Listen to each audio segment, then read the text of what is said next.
Let's do some with Dan Graziano as we do every Tuesday. Graz has this column, as always, on ESPN.com. Let's start with this one, Dan.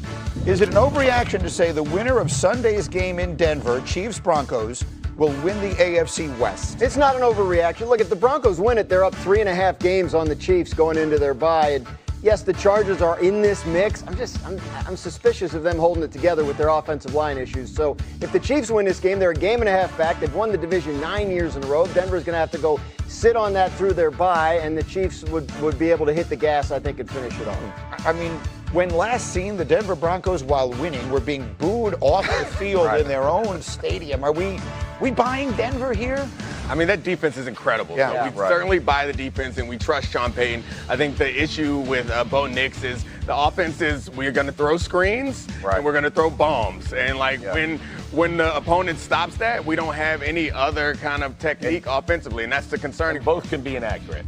Screen can be inaccurate, deep ball can be. And I'll say this, I'm not counting out the Chargers. Like, when they're 3-0 in the division, I understand their O-line stuff, but they've already got why would you need healthy O-linemen? They're overrated. No, they'll get Harbaugh's going to foul might have been written before the Charger game. Respect. The last time we saw the Chiefs, too, like they were struggling as well against the O-line. Bills. Yeah. And we saw the Bills struggling. So a lot of it, I think, like you start out week to week, it changes. Speaking of the Bills, the next one. Hey, Dan Graziano. Let me ask you something, Chiefs Kingdom. How many times have they doubted us? How many times have they looked at Kansas City, at Patrick Mahomes, at Andy Reid, at this entire organization and said, maybe the dynasty's over? They've been saying it for years. Every season, every loss, every so-called missed opportunity. And yet, here we are, still standing, still dangerous, still the team nobody wants to see in January. But this week, all the talk is about Breece Hall, the running back the Chiefs didn't get, the player everyone suddenly thinks could have changed everything. The story goes like this. Kansas City had the chance to make a move before the trade deadline. The New York Jets wanted a third-round pick. Brett Veach offered a fourth. 1 round, 1 phone call, 1 decision. The deal didn't happen. Hall stayed in New York. And what did he do next? He went off.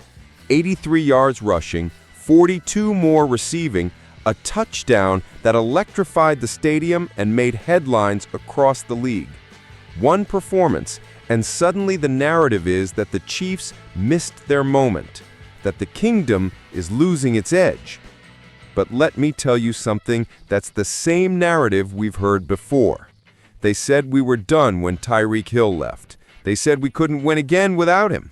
They said our offense was too predictable. And what happened? Mahomes won another MVP, the Chiefs lifted another Lombardi. Because this franchise doesn't crumble when it misses out on something.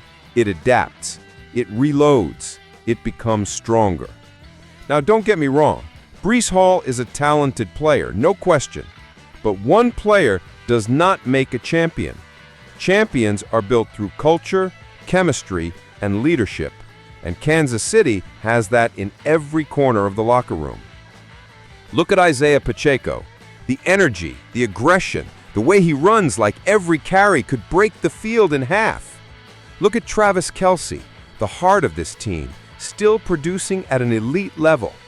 Look at Rashee Rice, who's emerging as Mahomes' go-to target, giving us that explosive edge we needed downfield. And then there's Patrick Mahomes, the heartbeat of this dynasty. While everyone else is debating what could have been, Mahomes is working on what will be. Every throw, every adjustment, every moment of preparation during this bye week, it's all part of the plan. Because that's what the greats do. They don't panic, they prepare.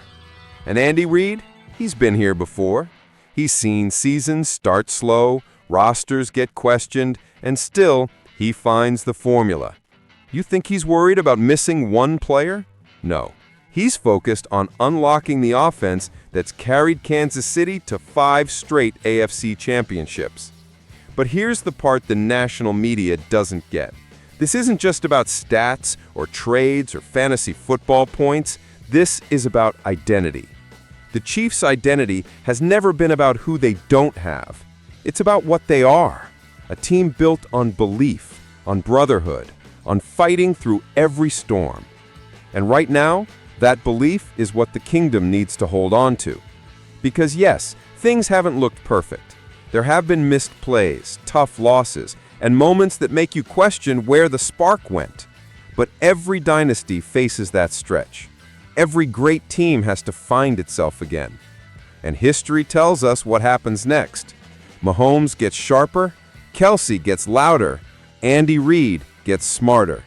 The locker room gets tighter, and when the rest of the league starts looking the other way, that's when Kansas City strikes. Let's talk about the defense too, because not enough people are. Chris Jones, Trent McDuffie, Nick Bolton, this unit is elite. Top 5 in nearly every category. They've carried the load while the offense recalibrates. That's what real teams do. They lift each other when one side needs it. That's balance. That's championship DNA. So sure, the Jets have Breece Hall. They can celebrate that. But ask yourself, who do you trust more when the lights get bright and the games start to matter? A running back who had one big week, or the best quarterback of his generation guided by one of the greatest coaches in NFL history? Exactly. Kansas City's run isn't over. It's recalibrating. The bye week isn't downtime. It's a war room. This is when Reid and Mahomes go into the lab, adjust, adapt, and create the next version of the most feared offense in football. And when they come back out, when the Chiefs step back onto that field, the league's going to remember who runs the AFC. The Broncos can talk, the Indies can celebrate their headlines, the Bills can chase momentum, but when January comes, everyone knows how this story ends. It ends with Patrick Mahomes walking off the field victorious. It ends with the kingdom roaring again. So to every fan watching right now, hold that line. Be proud. This team has earned your faith. Because what's coming next? It's the spark, the turnaround, the run that shuts every critic up all over again. They'll say, maybe Kansas City missed their chance. But deep down, they know. The kingdom never dies. It just reloads. Now I want to hear from you, Chiefs Kingdom. Should Kansas City have traded for Breece Hall? Or do you believe this roster right now has everything it needs to rise again? Drop your take in the comments, hit that like button if you still believe in Mahomes, and subscribe, because this isn't the end of a dynasty. It's the start of another chapter. And the NFL, they're about to remember who runs this league. Because it's still our kingdom. Always has been, always will be.